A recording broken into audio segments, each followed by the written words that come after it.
This is Pete, your Kenshin1913, along with... Mom. This is another Cooking with Kenshin1913. What are we making today? Today we're making stuffed acorn squash. Okay, so we're going to be making stuffed acorn squash. This is an acorn. Sometimes it's all green. Sometimes it could have more orangey stripes throughout.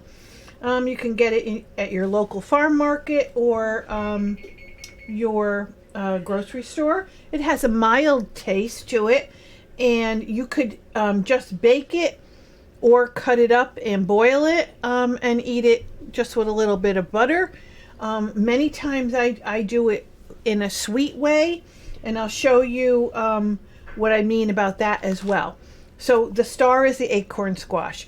We're going to be doing it stuffed with sausage, spinach, onion, our spices, salt and pepper, and some cut up apple. And we'll show you first how to cut the squash and take the seeds out, and then we're going to bake this, so then we'll have time to prep the ingredients for the stuffing. So the squash, you got to be careful when you're cutting it because it's hard, and that's the way it has to be. So you're probably going to go into one of the lines, okay, and start to cut. And this, it is tough to cut this, so you have to be very careful.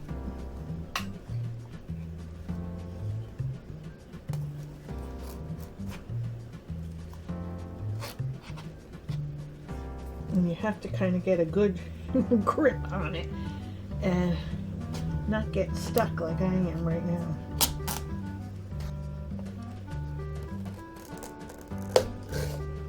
There we go. Okay, so you see it has big seeds, almost like a pumpkin or a butternut squash. And to hold, you don't have to worry about it this because we're going to bake it upside down. But if you wanted, when it's stuffed, we could always take a little portion off the bottom to make it lie flat. So all you're doing is taking a spoon and you're just going inside and getting the seeds and the pulp out. Now, if you had a garden and you want to grow these seeds, all you need to do is take the pulp away from the seeds, give them a quick rinse under cold water, and then lay them out on like a paper towel on top of a dish and let them dry out, and then you could plant them in the spring. Nice. Yeah. And what are we going to do anything with that stem? No, I'm just going to leave it there. You could take it off if you want. That's not going to hurt anything. And you can eat the skin of the butternut squash. It actually gets soft enough to eat it if you want. If you don't, you don't have to. You could when you're serving it, you could serve it like this. It's so pretty, I think, like a little boat. But you could also just cut it in half or cut it in strips, and then people just will eat all around the skin. Okay, so they're all cleaned out. I'm putting them on a lined tinfoil baking pan.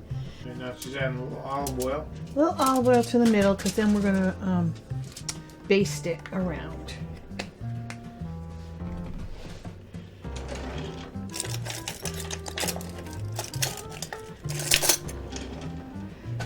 Taking my little brush and just going like this. Now when I bake it so that it's all sweet, what I do is I part bake it just like this with a little bit of tiny bit of olive oil, start to bake it, and then when it's about halfway done, you're going to test it with a fork. You're still going to have some pushback to it, so it'll still be thick.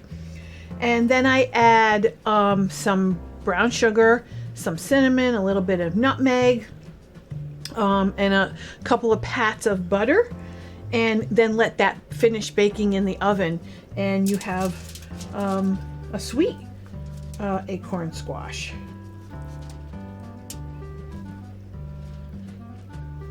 And this is very good in any of the orange vegetables, vitamin A, and other vegetables. Okay, so we're done with that. I'm going to add some pepper.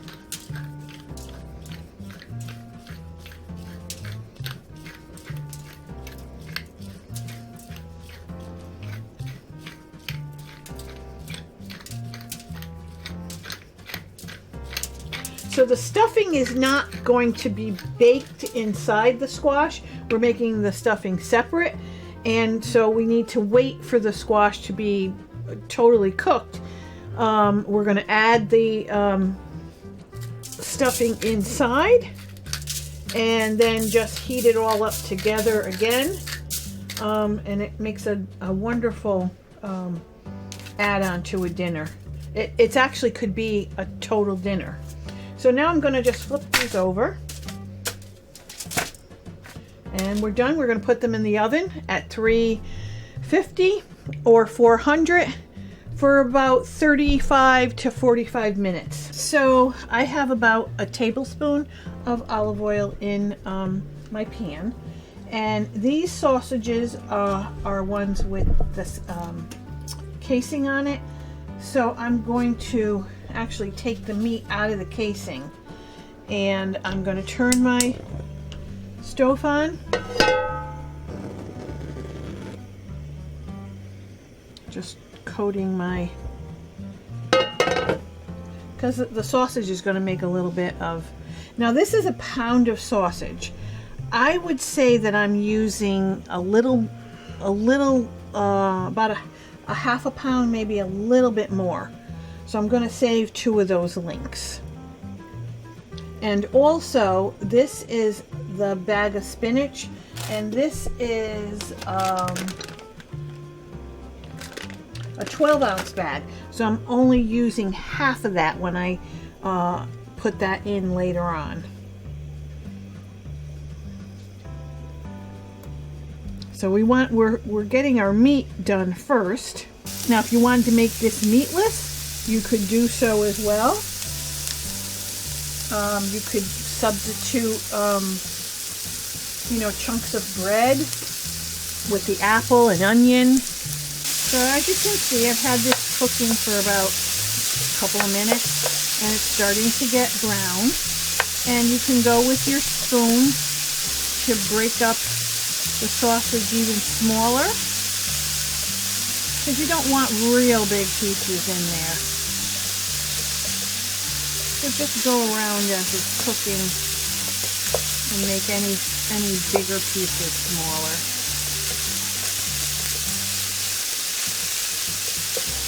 And now I'm going to slice up my onion in here.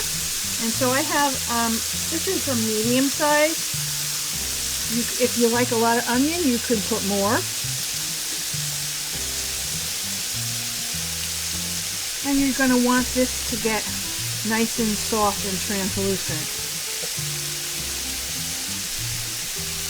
So I don't cut it into big chunks.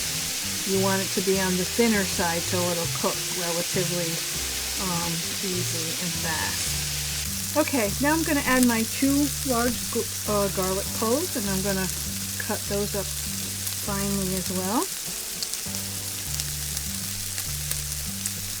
Yeah, as you can see, the onions and stuff are getting fairly loose or clear. Everything's cooking quite nice. There's something about onions and sausage cooking together. It's just a great smell. Oh yeah.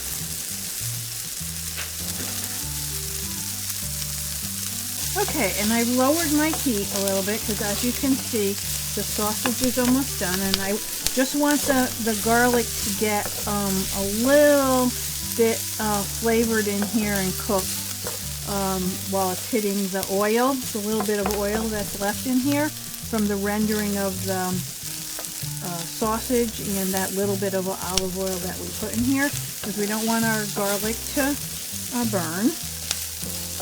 And then what I'm going to do is I'm going to put it on the lowest measurement, and I'm going to add my half a bag of spinach. And we're adding it frozen in here. So it'll you know, defrost with the hot temperature of the pan. Can you use fresh spinach? Yes, yes. It'll just wilt. What you may have to do is to quickly put a cover on it, the fresh one, so it will wilt. That's a tongue twister. Okay, so I'm just going to let this stay on medium for a little bit here, and then I'm going to start cutting my apples. I'm going to take the skin off and cut them in this bowl in little chunks. Yeah, now you might be thinking, ooh, apple inside sausage, but actually apple and pork go well together. They're a great combination. Yeah, as you can see, my mom's showing this off in all the recipes, but she's cutting with a paring knife, going around, slimming off the... Yeah. I used to have like contests with myself to see if how I could go around and not break the skin and peel the whole apple. Okay, I turned this off when we were away for a few minutes, and you can see it's still piping hot. I'm gonna add a little bit of salt, just a little bit, because we're gonna add some grated cheese, and that has salt in it. The other thing I wanted to mention is that this sausage is hot sausage, so I'm not adding a heck of a lot of pepper.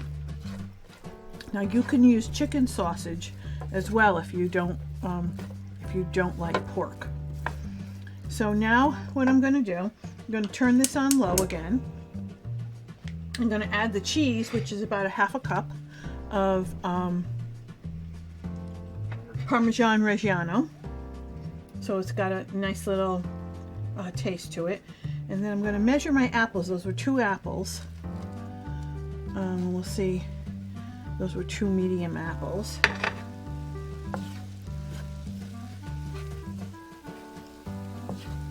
I'm just going to mix this around until it gets all incorporated.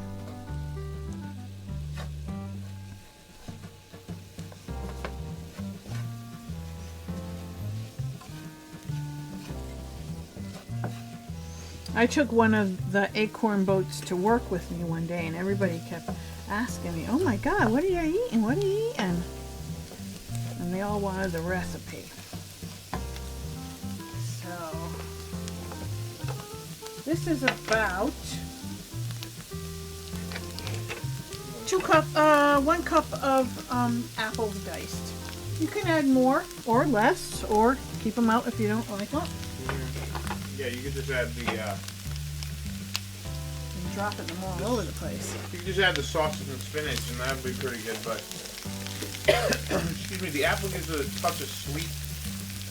It's kind of nice. Yeah, and I had a friend who did this, and she actually put white beans in it. Mm-hmm. Well, that would be good too. Mm-hmm. Yeah, one thing about this recipe is we learned it from, we were doing this crop sharing program in the summer that we usually sign up with. And they had a recipe for this, so we tried it, and it was really good. And we've been making it ever since. Whenever we get acorn squash, if we're not making them sweet, we're making them this way. So what I'm going to do now, I mean, you can leave it here in your Yeah, and you don't need to cook in the your apples pan. that long either. No, because they're going to get soft, because we're going to put this all back in the oven inside, and also it's going to be sitting here with all of this mixture that's very hot, so it'll soften the apples a little bit. So you can either leave it in your frying pan and wait until your acorn squash is done, or if you want to start washing things up, you can put it in a bowl and wait for your acorn squash. So we had them on 350 degrees, and this has been about 50 minutes for them to cook. And as you can see your fork goes right through nice and easy. If you're cooking them a little higher temperature would probably be a little less time. So now we're going to flip them over, and you might want to let them just sit for a little bit to cool so you can work with them. But see how nice they are, and see how soft the inside is. Okay, we're going to flip this one.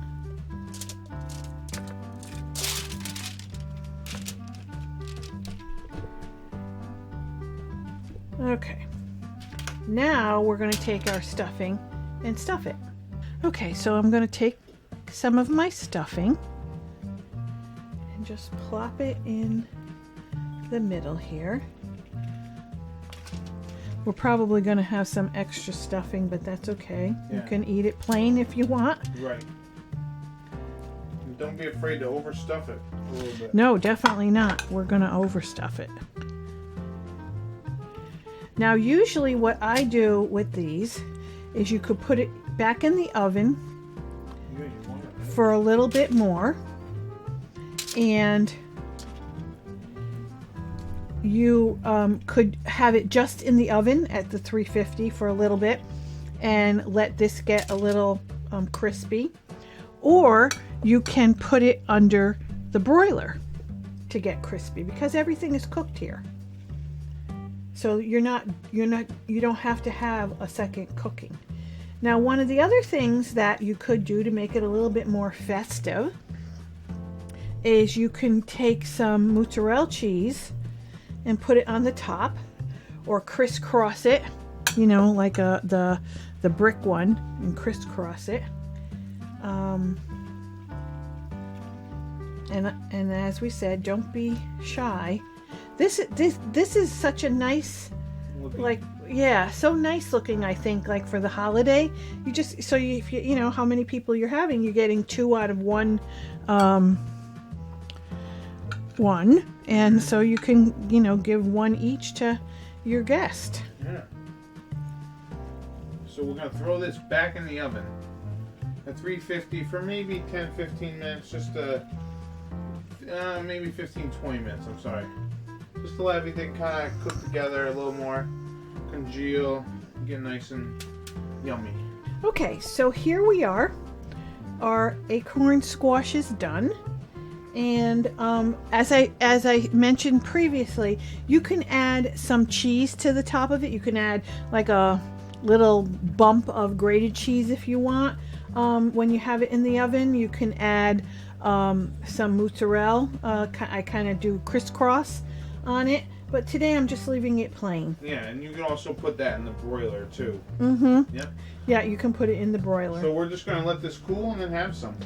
All right, so here's our acorn squash stuffed. We cut it a little bit so you could see the insides here. And now we're gonna take a bite. I want to try and get all of it. So I'm gonna get the acorn squash, some of those apples, spinach, sausage. I didn't get an apple, but whatever. Delicious. That is very good. You get a little sweetness from the apple. The acorn squash is good with the sausage and the cheese and onions and spinach. You can't go wrong there. It's just a little odd thing until you try it, but once you try it, it's very good.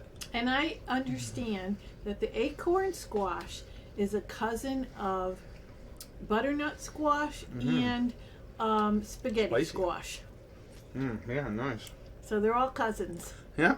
So, this has been another Cooking with Kenshin1913. I've been Pete, along with Mom, and we'll see you in the next episode.